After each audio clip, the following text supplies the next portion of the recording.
इंद्रो वृधश्रवा स्वस्ति नः पूषा विश्ववेदा स्वस्ति नस्तार्क्ष्यो अरिष्टनेमिः स्वस्ति नो बृहस्पतिर्दधातु यो शान्तिरन्तरिक्षं शान्तिः पृथिवी शान्तिरापः शान्तिरोषधयः शान्तिः वनस्पतयः शान्तिर्विश्वे देवाः शान्ति ब्रह्म शान्तिः सर्वगं शान्तिः शान्तिरेव शान्तिः सामा शान्तिरेधिजतो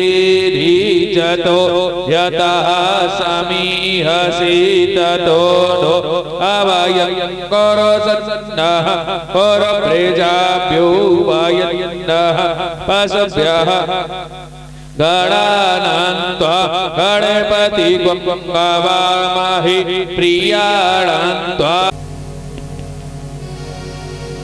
मुझे चरणों से लगाने मेरी श्याम मुरली। महाराज जी से निवेदन किया जाता है जो जयपुर से पधारे हुए गुरुदेव वो मंच पर आसीन हो, मंच विराजमान हो। कृपा जयपुर से पधारे हुए महाराज जी से निवेदन किया जाता है। सांस में तेरा अब नाम मुरली वाले मुझे चरणों से लगा ले मेरी श्याम मुरली वाले मुझे चरणों से लगा ले मेरी श्याम मुरली वाले। ओ सांस सांस में तेरा ओ सांस सांस में तेरा अब नाम मुरली वाले मुझे चरणों से लगा ले मेरे श्याम मुरली वाले मुझे चरणों से लगा ले मेरे श्याम मुरली वाले। सावरिया सावरिया सावरिया ओ सावरिया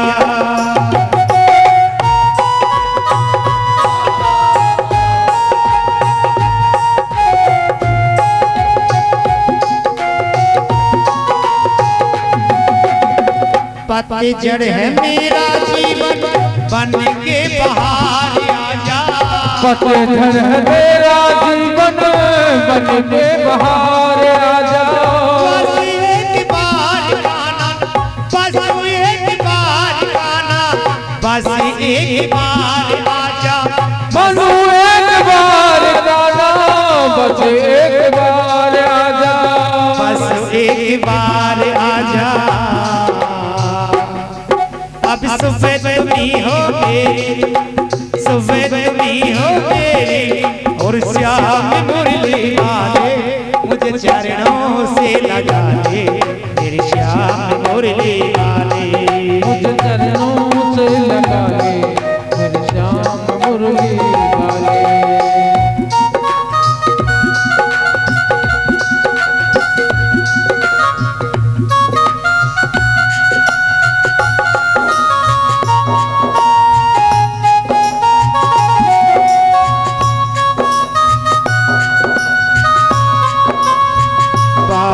पुकारे आजा भक्ति पुकारे आजा तू कनाई तेरी लगाए। ओ मेरे गाना कहाँ तेरे लगाए। ओ मेरे गाना कहाँ तेरे लगाए। मौत नाई मेरी याद क्यों आई तेरी लगाई। ओ मेरे गाना कहाँ तेरे लगाई। ओ मेरे गाना कहाँ तेरे लगाई।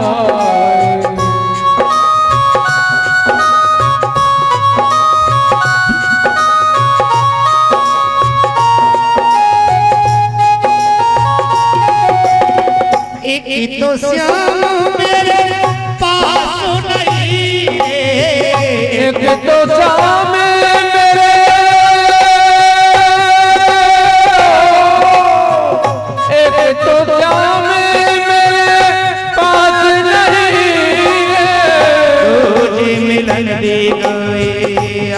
से नहीं रे, तुझे मिलन की कोई आस नहीं रे। ऊपर से सावन आया, ऊपर से सावन आया, देर लगाई, देर लगाई, ओ मेरे गाना कहाँ देर लगाई, ओ मेरे गाना कहाँ देर लगाई। मौत न आई, मौत न आई, तेरी याद क्यों आई, ओए लंबी जुदाई, ओ मेरे गाना बड़ी लंबी जुदाई।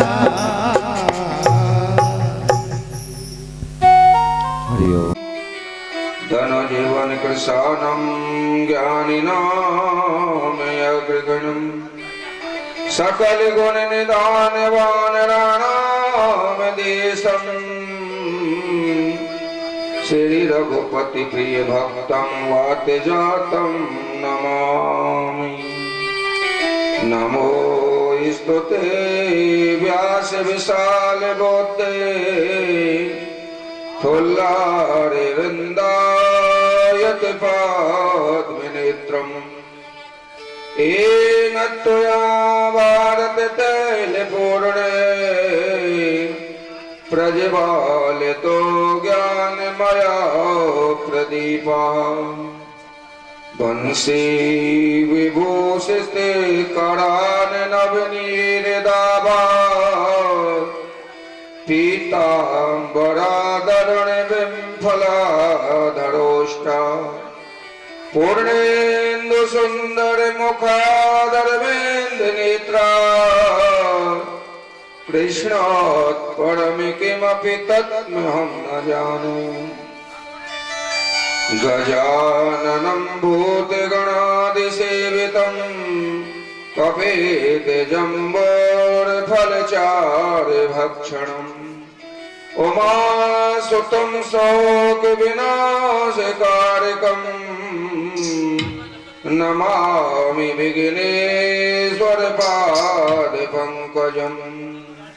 सानन्दमानन्दवने वसन्तम् मानन्दकन्दं हृदयपापवृन्दम् वाराणसीनाथमनाथनाथं श्रीविश्वनाथं शरणं प्रपद्ये। श्रीविश्वनाथं शरणं प्रपद्ये। प्रातः स्मरणीय अर्चनीय वंदनीय ब्रह्मनिष्ठ श्री सद्गुरुदेव भगवान के पावन चरण कमलों में कोटि कोटि नमन करते हुए एवं कटारे से पधारे हुए महाराज श्री बताशा बाबा के चरणों में बार बार नमन करते हुए मंचस्थासीन महाराज श्री जयपुर आश्रम से पधारे हुए महाराज श्री माणिकनाथ जी के चरणों में कोटि कोटि प्रणाम करते हुए एवं सभी भागवत पंडाल में विराजित भक्तजन भक्ति स्वरूपा माता बहनों सबका हृदय से अभिवादन करते हुए सबसे प्रार्थना करूंगा, निवेदन करूंगा कि अपने अंतःकरण और मन को पवित्र करने के लिए, क्योंकि कथा में सर्वश्रेष्ठ महनता है कि हमारा मन पवित्र हो, अंतःकरण पवित्र हो। अंतःकरण अगर पवित्र होगा तो शुद्ध अंतःकरण में परमात्मा की कथा विराजित होगी, क्यों कथा के लिए पात्रता की आवश्यकता है। इसलिए सभी भक्तजन भक्ति स्वरूपा माता बहनों 2 मिनट के लिए सभी भगवत नाम उच्चारण करेंगे ताकि हमारा मन पवित्र हो।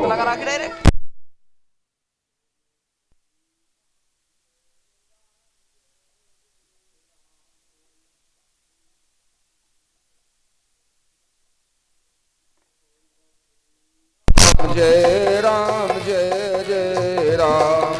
श्री राम जय जय राम। बोलो श्री राम जय जय राम। बोलो श्री राम जय जय राम। बोलो श्री राम जय जय राम। बोलो श्री राम जय जय राम। मंगल भवन अमंगल हारी। मंगल भवन अमंगल हारी। प्रभु सो दशरथ अजर बिहारी। प्रभु सो दशरथ अजर बिहारी। श्री राम जय जय राम। बोलो श्री राम जय जय राम। बोलो श्री राम जय जय राम। बोलो श्री राम जय जय राम। अबे प्रभु कृपा करो ए भांति। अब प्रभु कृपा करो यही भांति। सब तज भजन करो दिन राति। सब तज भजन करो दिन राति। श्री राम जय जय राम। श्री राम जय जय राम। बोलो श्री राम जय जय राम। बोलो श्री राम जय जय राम। कौशल्या के प्यारे राम।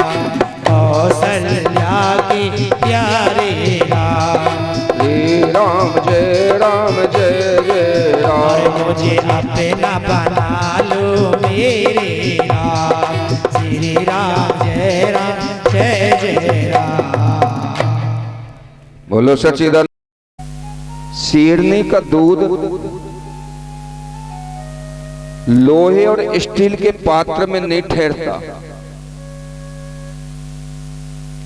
शेरनी का दूध लोहे और स्टील के पात्र में नहीं ठहरता, न तांबे के पात्र में ठहरता। शेरनी का दूध स्वर्ण के पात्र में ठहरता है, सोने के पात्र में।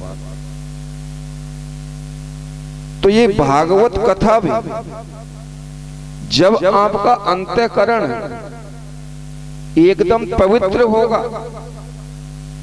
मन को आप रोक के चलेंगे, एकाग्र करेंगे, तो ये भागवत कथा आपके अंतःकरण में जो कलमश भरा हुआ है उसको भी ये निकाल देगी और ठहर जाएगी। कल कौन कौन सी कथाओं का श्रवण किया था? सबसे पहले धर्म के 4 चरण, सत्य, दान, तप और दया। धर्म के 10 लक्षण, धैर्य, क्षमा, दमा, अस्ते, शौच, निंदनीय, निग्रह, धी, विद्या, सत्य, मक, क्रोधा, धर्मक 10 लक्षणा। उसके उपरांत परीक्षित दिग्विजय के लिए जाता है। कलयुग के लिए परीक्षित ने 5 स्थान दिए और कलयुग परीक्षित के सिर पर सवार हो गया। कल बताया ना, उसका मुकुट जरासंध का था, अन्याय की कमाई का था, इसलिए कलयुग को मौका मिल गया और परीक्षित की बुद्धि भ्रष्ट हो गई। बुद्धि विपरीत होने के कारण अनावश्यक जीवों को भी मारा परीक्षित ने, और समीक ऋषि की ढोंग समाधि मान करके उनके गले में मरा हुआ सर्प डाल दिया, और समीक ऋषि के पुत्र श्रृंगी ऋषि ने और परीक्षित के लिए श्राप दे दिया, जाओ तुमने मेरे पिता के गले में मरा हुआ सर्प डाला है, तुमको जीता हुआ सर्प 7वें दिन डसेगा। देवहूति कर्दम मुनि का विवाह विस्तार से नहीं कह पाए थे। कपिल भगवान का अवतार, ये आदि कथाओं का श्रवण किया। आज की कथाओं में भागवत के 4th स्कंद में प्रवेश करेंगे। मैंने बताया ना भागवत में 12 स्कंद हैं। तो आज की कथा चतुर्थ स्कंद में प्रवेश करती है, जिसमें ध्रुव चरित्र। बड़ी ही अनोखी कथा है। मनु महाराज के 3 पुत्री और 2 पुत्र थे। बड़े पुत्र का नाम था उत्तानपाद, छोटे पुत्र का नाम था प्रियव्रत। ये दोनों ही भगवान के भक्त थे, उत्तानपाद और प्रियव्रत। जब से सृष्टि चली है वहां से प्रारंभ हो रही है ये कथा। श्री सुखदेव जी कहते हैं, हे राजन, प्रिय व्रतोत्तान पादो सतरूपा पते सुतो वासुदेवस्य कलया रक्षायाम जगता स्थितो। उत्तानपाद का मतलब क्या है? उत्तानपाद किसे कहते हैं? उत्ता व्याकरण से व्याख्या की है विद्वानों ने। उत्ताह पादो यस्य सा उत्तानपादः, जिसके पैर ऊपर और सिर नीचे हो उसको उत्तानपाद कहते हैं। हम तो वे सब उत्तानपाद हैं आध्यात्मिक दृष्टि से। हर जीव उत्तानपाद है, क्योंकि प्रत्येक जीव की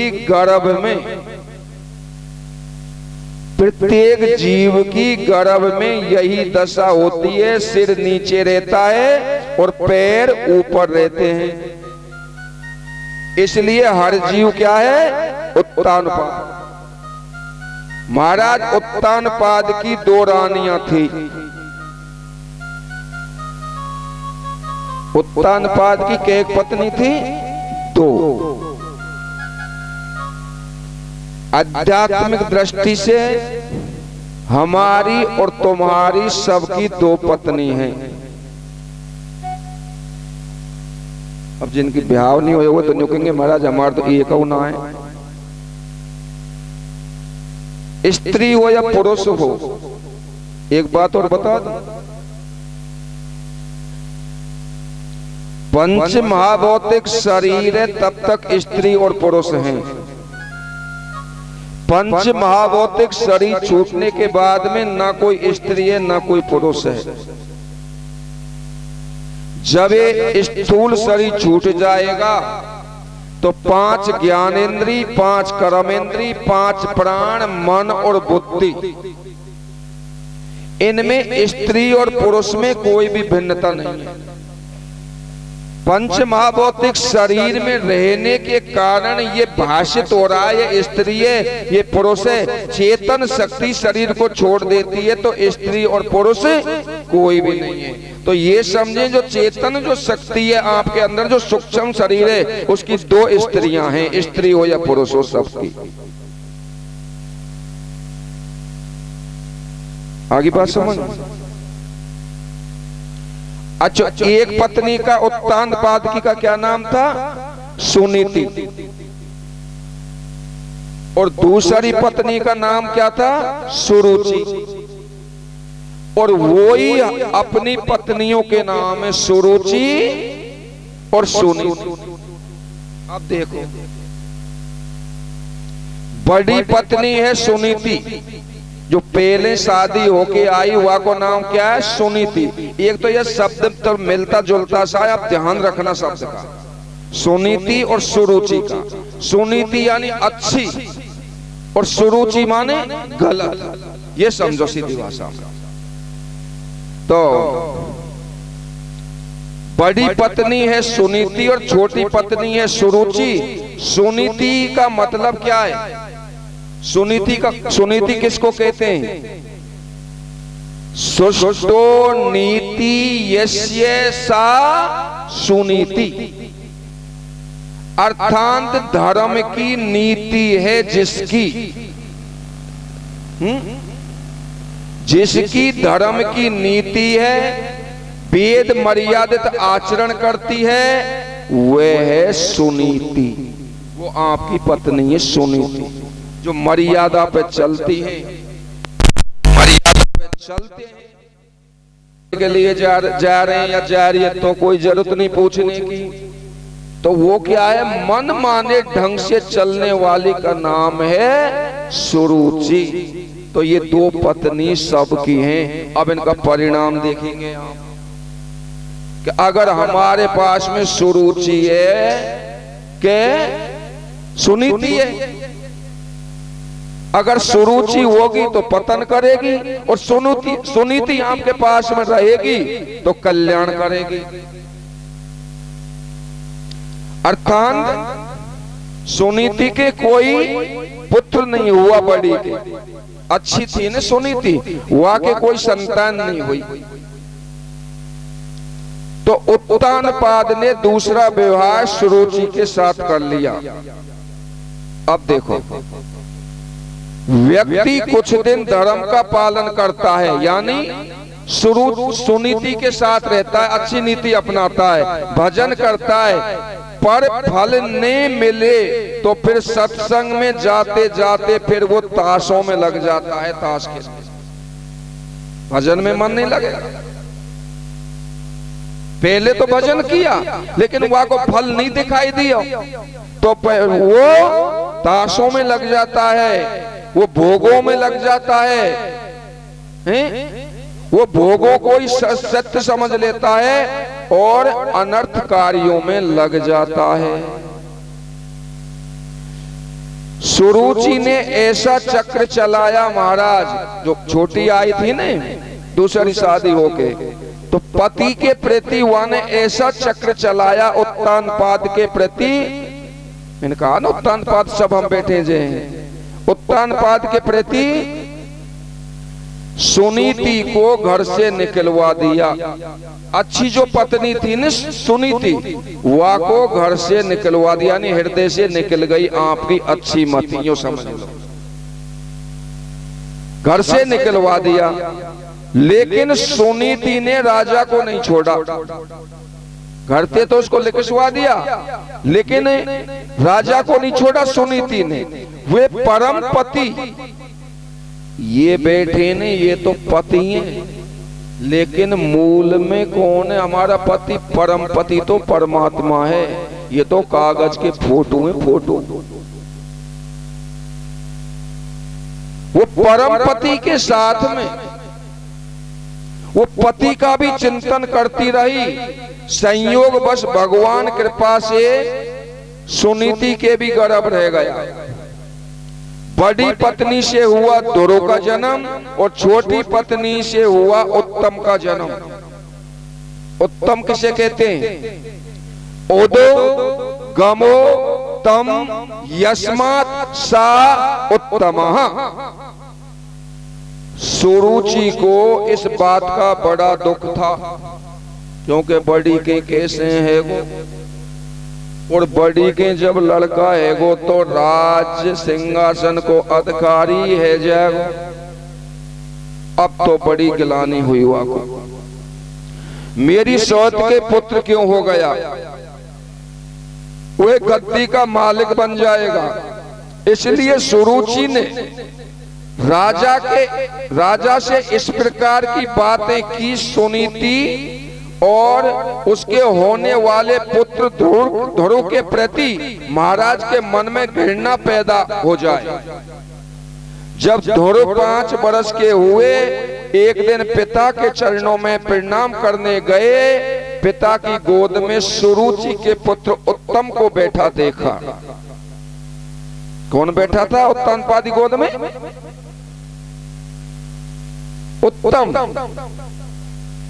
यानी छोटी बहन का सुरुचि का पुत्र बैठा देखा ध्रुव महाराज ने। देख करके और महाराज उसी समय ध्रुव जी ने कहा पिताजी मुझे भी अपनी गोद में ले लीजिए। वहीं पर सुरुचि खड़ी थी, छोटी राजा की पत्नी, उसी जगह पास में। उसने कहा सुरुचि ने कि एकदा सुरुचे पुत्र मंकिमारोप्य लालयन उत्तमं नारुरुक्षतं ध्रुवं राजाभिनन्दतः।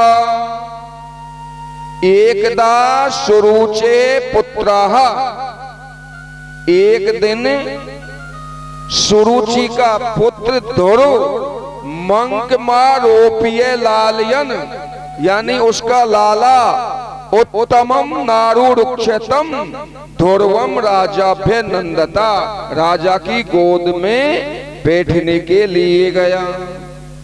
पिताजी मुझे भी आशीर्वाद दे दीजिए, अपने गोद में ले लीजिए। लेकिन पास में खड़ी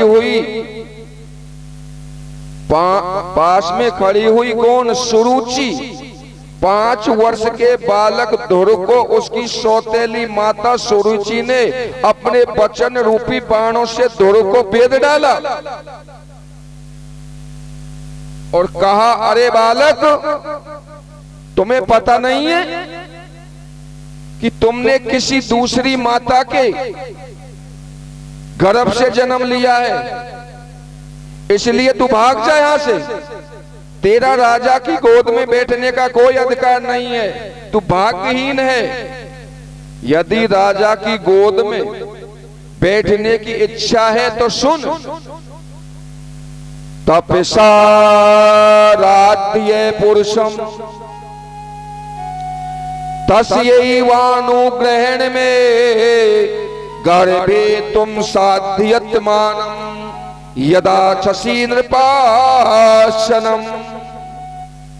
तपसा राध्य पुरुषम, अगर तुम राजा की गोद में बैठने के अधिकारी हो तो सुनो।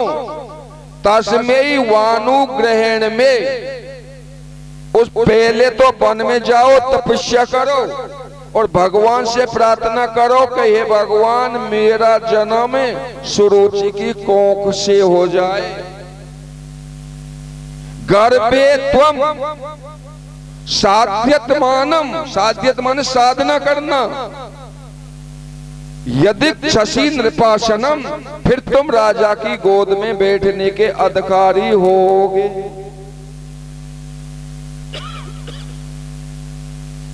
सुरुचि ने कहा राज सिंहासन बैठने की इच्छा है तो जाओ वन में जाकर तपस्या करो और मेरी कोख में आकर जन्म लो, तब तुम्हें राजा की गोद में लेगी। राज सिंहासन पर बैठने का अधिकार प्राप्त होगा। इतनी छोटी अवस्था होने पर भी आत्मग्लानि से संतप्त डंडे की चोट खाकर सौतेली माता के कठोर वचनों को सुनकर ध्रुव लंबी लंबी श्वास लेने लगा। अपना अपमान ऐसा ही होता है महाराज, विचारवान पुरुष किसी का अपमान नहीं करते। अपमान का सहना बड़ा कठिन है। धनुष रूपी बाण से जो कठोर शब्द रूपी बाण निकलता है, नहीं आई बात समझ? धनुष रूपी वाणी से जो कठोर शब्द रूपी बाण निकलता है वो मरम को भेद डालता है। मरम वह स्थान है, कठोर शब्द से ऐसा घाव होता है जो सदा रहता है। तलवार का घाव, फरसे का घाव, गोली का घाव भर जाता है, पर लेकिन कठोर वाणी का घाव नहीं भरता, जिससे लगता है वह प्रतिशोध की ज्वाला से क्रश होकर मर जाता है। इसलिए विचारवान पुरुष को कभी किसी से गलत शब्द नहीं बोलना चाहिए, नहीं वो जीवन भर नहीं भूलेगा उसको। आज 5 वर्ष के बालक ध्रुव को उसकी सौतेली मां सुरुचि ने अपने बाण रूपी व्रत से घायल कर डाला। आज यदि आप धर्म का पालन करोगे तो आप फलते फूलते रहोगे, और जो मन की रुचि के अनुसार चलोगे तो उनका वंश नष्ट हो जाता है। जो धर्म और नीति को छोड़ देता है उसका वंश नहीं चलता। सुरुचि का ही वंश चला, सुनीति का नहीं चला वंश। ये कथा आप आगे सुनेंगे। उत्तम शिकार खेलने गया, वहां यक्षों ने मार दिया। सुरुचि भी उसके वियोग में मर गई क्योंकि अन्याय किया था। कठोर शब्द को सुनकर धुर रोते हुए माता के गले लिपट गए। सौतेली माँ ने ऐसा ऐसा कहा है। माँ इतने अधिक रोए कि अपनी वेदना बता ना सके। मंत्री के पुत्र ने बताया, माँ आज सौतेली माता ने धुर से ऐसा ऐसा कहा है। इतना सुनते ही माता के धैर्य का बांध टूट गया। एक तो पति ने घर से अलग कर दिया, तोल करके आटा देता था राजा, और वो भी जब पुत्र उसका गोदी में बैठने गया तो धिक्कार दिया।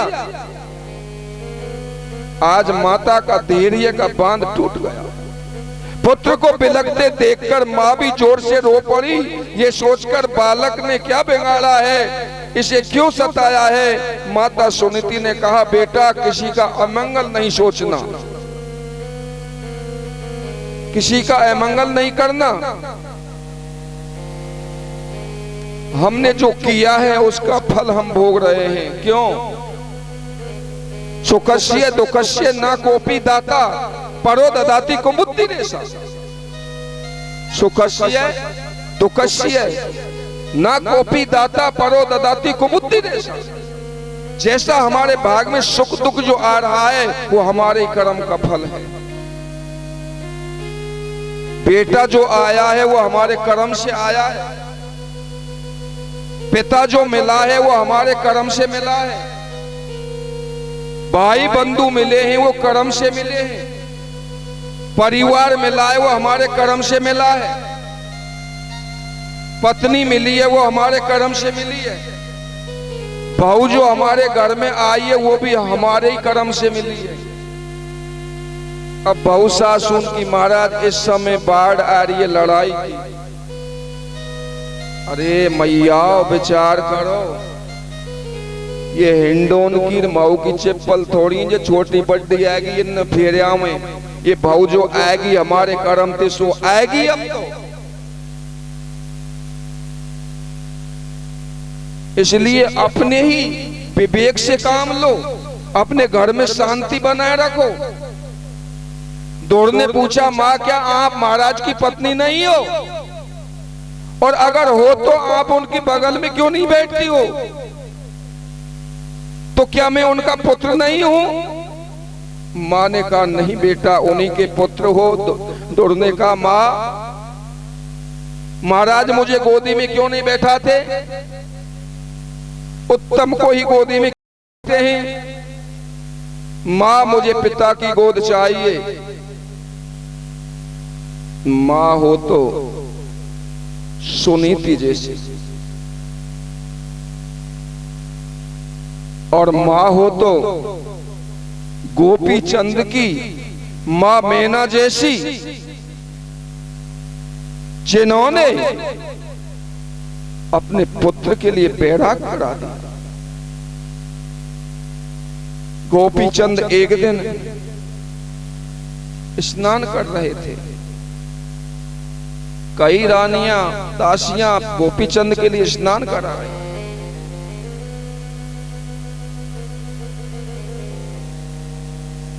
उनकी मां मैना ऊपर से देख रही थी और गोपी चंद को देखकर के मां के नेत्रों में से टप टप आंसू गिरने लगे। जैसे गर्म आंसू जब गोपी चंद के शरीर पर आए लगे, गोपी चंद ने ऊपर की तरफ देखा तो मां के नेत्रों में से टप टप आंसू टपक रहे। मां क्या कारण है, क्यों रो रही हो?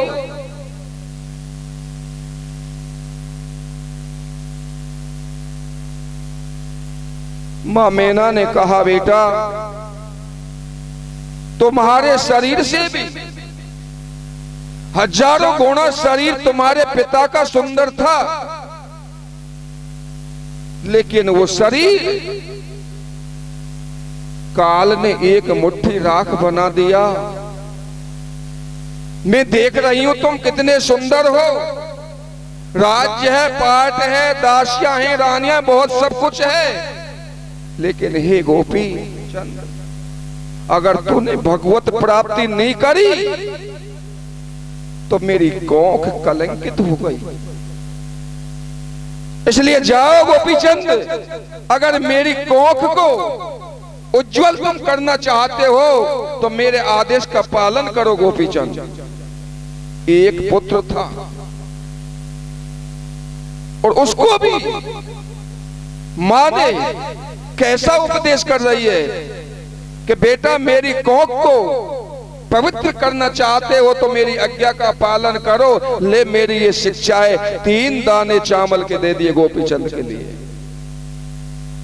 मां, मैं समझा नहीं, बेटा परमात्मा का भजन करके भगवत प्राप्ति करो, यही मानव जीवन का लक्ष्य है।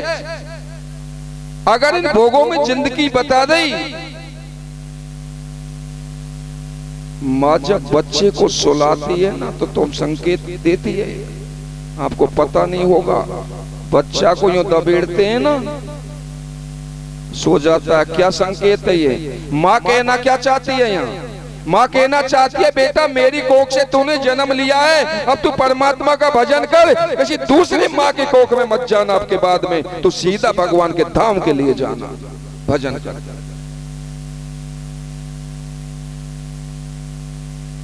माँ में समझा नहीं ये दाने का क्या संकेत है, जो चावल के 3 दाने दिए। माँ मैना ने कहा बेटा ये 3 दाने हैं, ये चावल के, ये 3 शिक्षा है मेरी।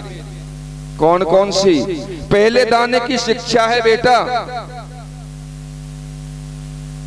तुम अच्छे गद्दा तकिया मखमल के बिछा करके सोना जंगल में। माँ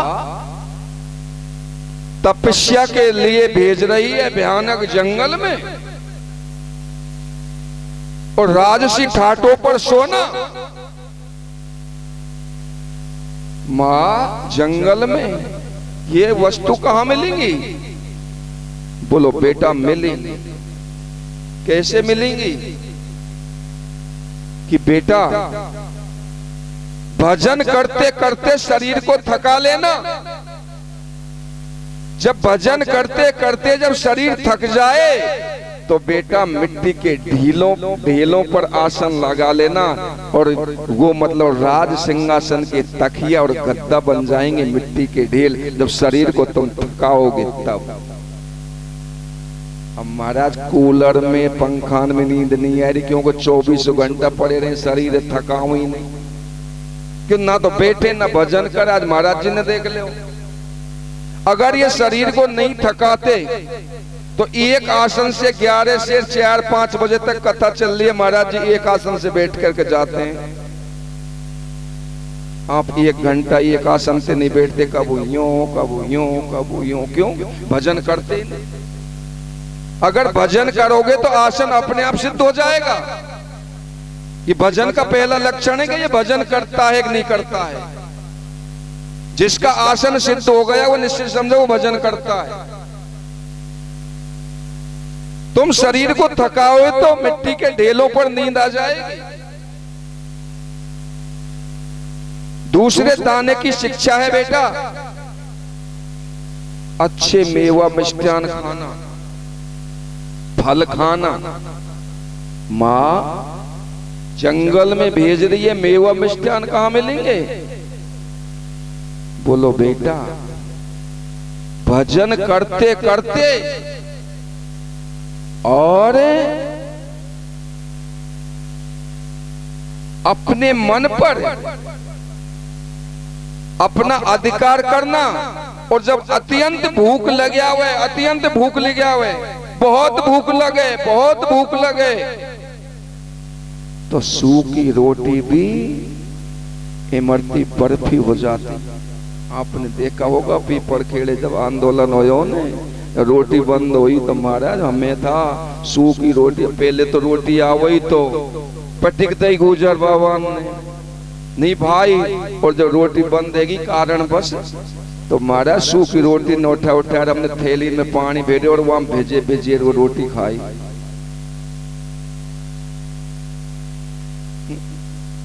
तो भूख में बेर में एकदम बार बार में खा रहे हैं, कहां स्वाद लगेगा। तो अत्यंत भूख लगने पर बेटा कैसा भी मिल जाए वो अमृत हो जाता है। और तीसरे दाने की शिक्षा है बेटा कि जितनी भी जगत में स्त्रियां, बड़ी को माँ के समान समझना और समान अवस्था की वो बहन के समान और छोटे को पुत्री के रूप में मानना, ये मेरी 3 शिक्षाएं जा बेटा भजन के लिए। माँ हो तो मैना जैसी, माँ हो तो सुनीति जैसी हो, माँ हो तो सुमंत्रा जैसी हो। सुनीति ने कहा बेटा मैं तुम्हें पिता की गोद में तो नहीं बैठा सकती, अगर तू मेरी बात मान ले तो मैं तुझे भगवान की गोद में जरूर बैठा दूंगी। ध्रुव से कहा सुनीति ने, अगर तू मेरी बात मान ले तो पिता की गोद में तो मैं नहीं बैठा सकती, लेकिन तुझे परमात्मा की गोद में जरूर बैठा सकती हो, तू मेरी बात मान ले तो। माता वही है जो अपने बेटे को भजन में लगा दे। जो माता अपने बेटे से भजन नहीं करा सके वे माता तो पुत्र को जन्म देकर बंध्या है। भगवान राम वन को जा रहे हैं, लक्ष्मण जी को भेजा सुमंत्रा अम्मा के पास। राम जी ने कहा जाओ तुम्हारी माँ से आज्ञा लेके आना। लक्ष्मण जी ने माँ को प्रणाम किया और बताया कि भगवान राम वन को जा रहे हैं माँ।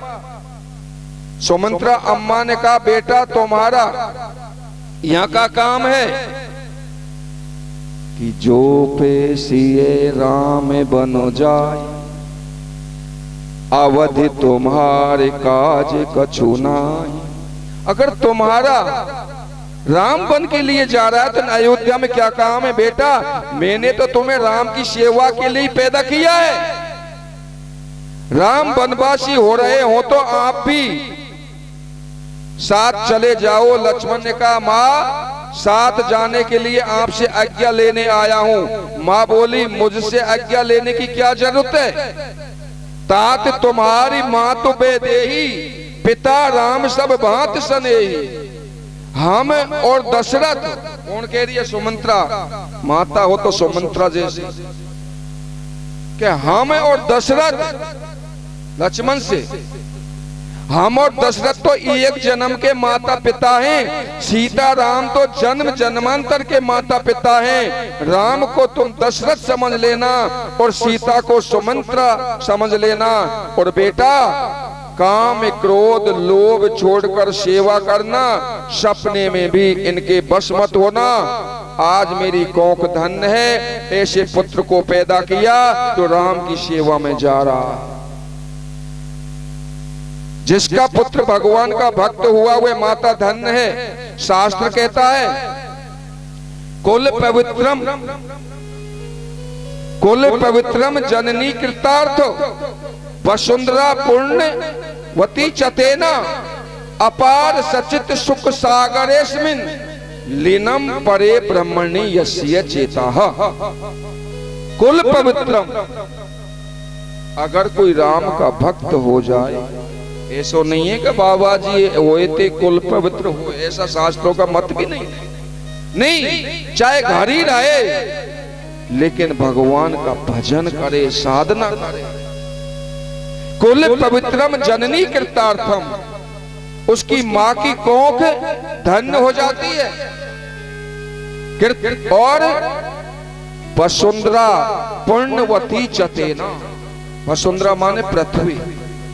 जब पृथ्वी पे वो भजन करता है बैठ के आसन लगा के, तो माँ पृथ्वी कहती है आज मैं धन्य हो गई। वसुंधरा पुण्य चतेना, मानसकार भी कहते हैं कि पुत्रवती जो होती जग सोई। पोत्री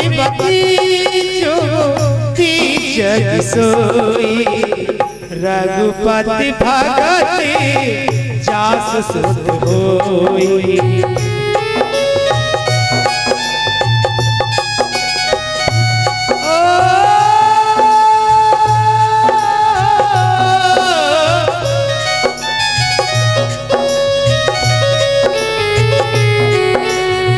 न तरहु बानी भले पापियानी राम विमुख सुतो तेज जाने।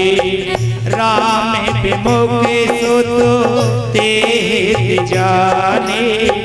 पोत्री भतीजो जग सोई रघुपति भगत जासे सुत होई। राम सिया राम जय जय राम। राम सिया राम जय जय राम।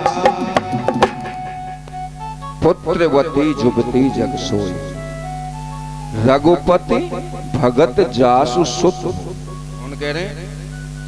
तुलसी बाबा के पुत्रवती स्त्री वही है जिसका पुत्र रघुपति भगत जासु सुत होई। जिसका पुत्र भगवान का भगत हो, भजन करता हो, पाठ करता हो, पूजा करता हो, नियम संयम से रहता हो, संतों की सेवा करता हो, परोपकार करता हो। और नहीं तो अगर भजन नहीं करता, पाठ नहीं करता तो मानसकार क्या कह रहे हैं कि नतरु बांझ भली बांध बयानी। नतरु बांझ भली बांध बयानी। ब्याई कौन होते के? हमारे भैंस ब्याई है, गाय ब्याई है, या ये तो गए। लेकिन तुलसीदास जी स्पष्ट करके ना, पहल प्रथम तो वो बांझ ही रहती। जो अपने बेटे को भजन में नहीं लगाए माँ, तुलसीदास तो कह रहे कि पहल प्रथम तो वो बांझ रहती तो अच्छा है। अगर वो बांझ नहीं हुई, वन पुत्र को जन्म दे दियो तो बांध बयानी, वो तो ब्याई है, ब्याई। स्पष्ट कह दिया तुलसीदास। पुत्र को जन्म नहीं दिया, वो तो ब्याई है, ब्याई। वह स्त्री तो बंध्या अथवा ब्यानी है, गाय और भैंस की तरह। वे तो बंध्या रहती तो अच्छा था। भारतीय नारियां अपने पति व्रत धर्म का पालन करती हुई अपने पुत्र को परमात्मा के चिंतन में लगा देती थी। इतिहास इस बात का साक्षी है। आज मां सुनीति ने कहा, बेटा गोद चाहिए तो परमात्मा का चिंतन कर लो। उनकी गोद मिल जाएगी तो कभी नहीं छिनेगी। दौड़ ने कहा, मां मेरा अंतिम परिणाम स्वीकार कीजिए मां। यदि नारायण ने दर्शन दे दिया तो लौटकर आऊंगा, नहीं तो तुम मेरा मुख नहीं देख सकोगी। मां ने कहा, बेटा ऐसा ना कहो, तुम अवश्य आओगे। जब चरणों में सिर रखा तो दोनों की आंखों से टप टप आंसू निकल पड़े। पुत्र वत्सलता मां ने अपनी धोती से आंसू पोंछ लिए। मां बहुत रोई, बेटा तेरे आंसुओं को भगवान पहुंचेगा। मां ने बेटे को विदा किया। हे परमात्मा, मेरे वचनों पर विश्वास करके धुर आपकी शरण में आ रहा है, इसे दर्शन दे देना। हे दीन बंधु, इसकी रक्षा करना, इसको शरण में ले लेना। पुत्र एक एक कदम बढ़ता जा रहा है। मां की आंखों से भी आंसू टप टप टपकते जा रहे हैं। अंत में कहा, बेटा मेरा आशीर्वाद तेरे साथ है, जाओ। दुनिया की कोई भी शक्ति तुम्हें विचलित नहीं कर सकती। जिसके पास में मां और पिता का आशीर्वाद होता है, जैसे सूर्य के साथ प्रकाश होता है, इसी प्रकार जिस पुत्र के पास में माता पिता का आशीर्वाद होता है, उसके पास में सुख और समृद्धि होती है, जैसे सूर्य के साथ में प्रकाश होता है। और जिसके पास माता पिता का कोई आशीर्वाद नहीं, उसको त्रिलोक में कोई सुख भी नहीं दे सकता। दुनिया में दुख बहुत अच्छा है। व्यक्ति जब दुखी होता है तभी ठाकुर की ओर जाता है। जिंदगी में ठोकर नहीं खाई उसे ठाकुर कभी नहीं मिलते। जिंदगी में हमें ठोकर जो खाई ना होती, ठोकर खाने का ही कारण है जो हम आपके सामने बैठे हैं।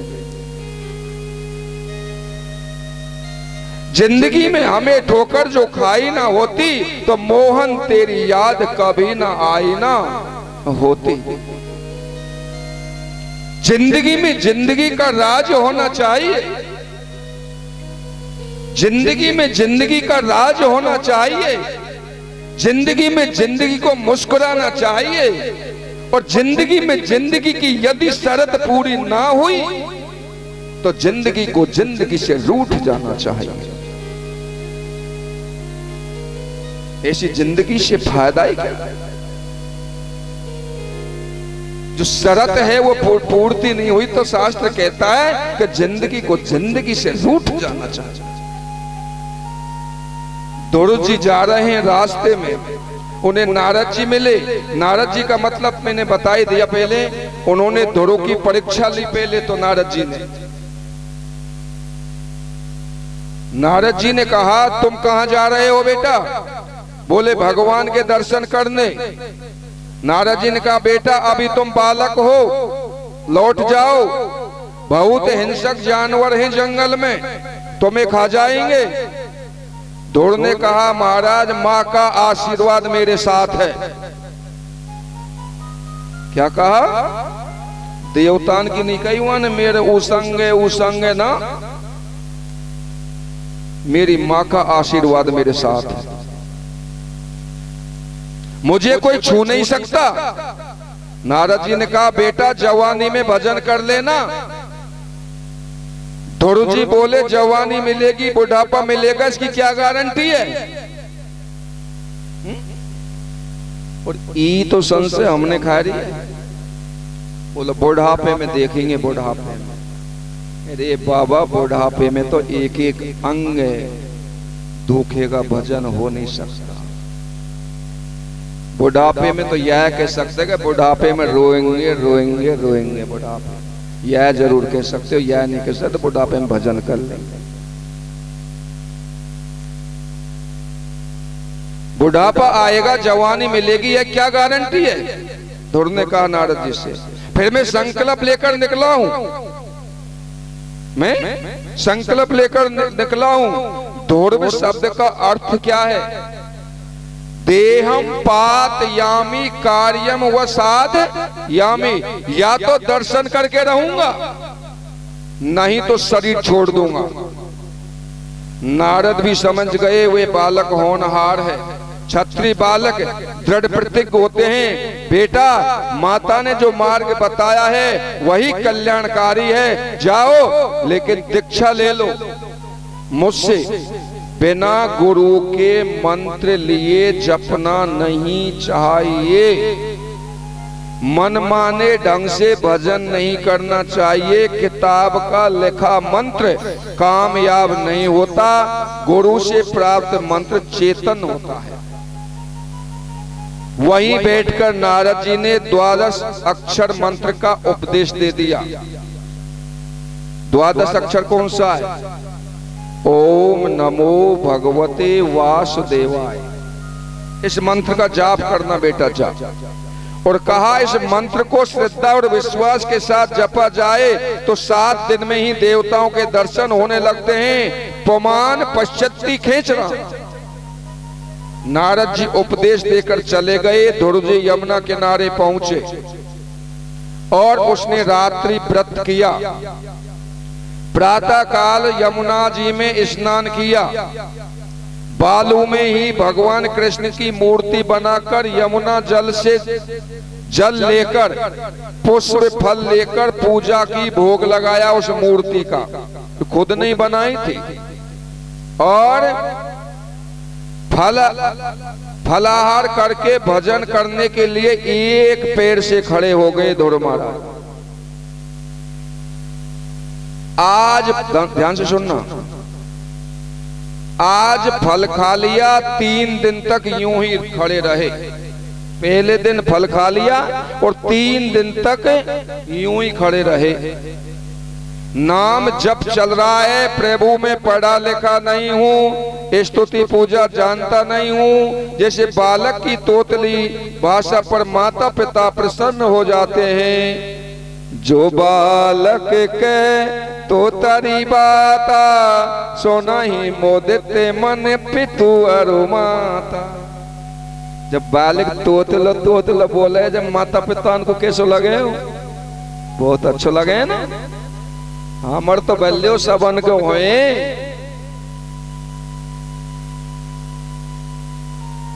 इसी तरह जो भोले भाले भक्त होते हैं ने, उनको वो भक्त भगवान को बड़े प्रिय लगते हैं।